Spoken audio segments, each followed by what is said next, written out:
Om Namo Bhagavate Ramakrishnaya.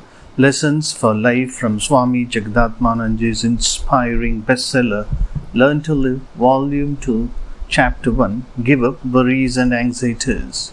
We need to manage financial resources in a prudent way in order to live a tension-free life. This is discussed here. Financial constraints. There are many who say, but for this shortage of funds, I would have accomplished wonderful things. A journalist in America, after studying the lives of thousands of people, came to the conclusion that about 70% of worries are due to financial problems. In a developing country like India, the magnitude of this problem has assumed serious proportions. When we are plagued by financial crisis, we lose our courage to solve problems of life. Diffidence, lack of enthusiasm and fatigue oppress our mind. Boredom, lethargy, anxiety torture us. In a society that worships wealth, poverty is a great curse. But then, is there no solution to financial problems? Should we just throw up our hands in despair and remain idle, brooding over the problem? Of course, I don't have a magic formula which can solve your financial problems overnight. But if we think and act sincerely, it should not be difficult to solve them. The problem may have arisen because of your own mismanagement of your resources or the mismanagement by your elders. But the responsibility for solving it is yours. You have to make an honest attempt to remedy the situation. Let me tell you about a friend of mine. He earns enough to support his small family of 3 members. He is a government servant, does not have to spend much to manage the household. However, he falls into debt right from the beginning of every month. He then fails to clear the previous month's borrowing from the salary received. To pay off the old debt, a fresh loan has to be raised from some other source. To pay off the old debt, a fresh loan has to be raised from some other source. Thus the same vicious cycle continues. Telling lies becomes inevitable. When friends decline to lend money, friendship is affected. Sometimes it becomes difficult to meet even the daily requirements of the household.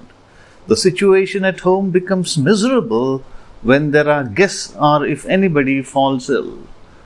Though the fault is entirely his, he blames others and curses the society, saying, "People's motives and actions are entirely mercenary."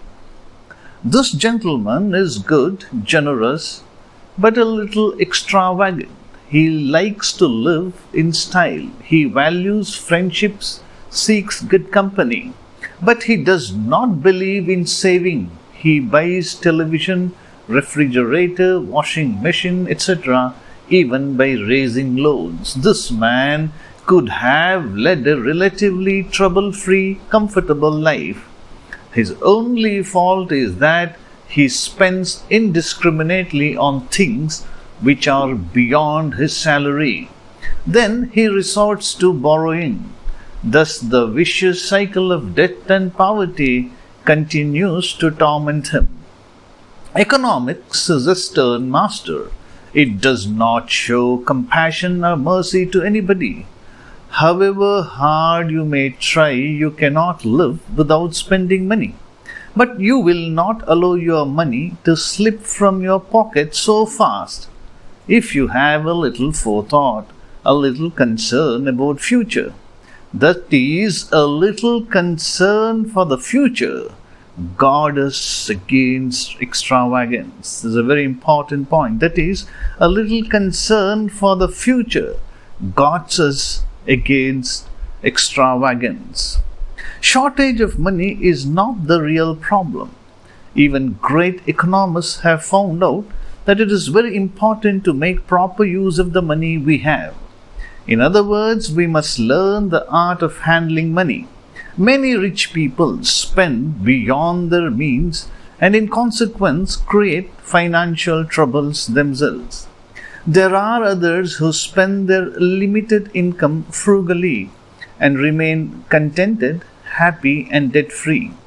When Gandhiji was in England, he used to spend at first 45 pounds every month. He later limited his expenditure to just 15 pounds. When he was staying in Bangalore, Gandhiji said to Mahadev Desai, "See, too much money is being spent on laundry." Mahadev Desai replied, "I get up daily at 4 o'clock and work till midnight." Gandhiji said, "In that case, get up at 3:30 in the morning and wash your clothes." When Gandhiji lived in Yerawada jail, the government used to send him an allowance of rupees 200 per month. He used to spend only rupees 35 in a month and would return the balance to the government. Gandhiji lived an austere life. True, it is not possible for all of us to be that frugal, but we may at least limit our expenditures to some extent. Gandhiji lived an exemplary, ideal life, but should we not try to follow that ideal at least to some extent? An Englishman once said, "Everyone knows how to earn money, but not even 1 in a million knows how to spend it well." Apparently, this is a self-contradiction, but there is a profound truth in it. If we honestly think about our daily expenditure, we realize how much we spend unnecessarily. To be continued. Om Shanti Shanti Shanti. Harihi Om Tat Sat. Shri Ramakrishna Arpanamastu.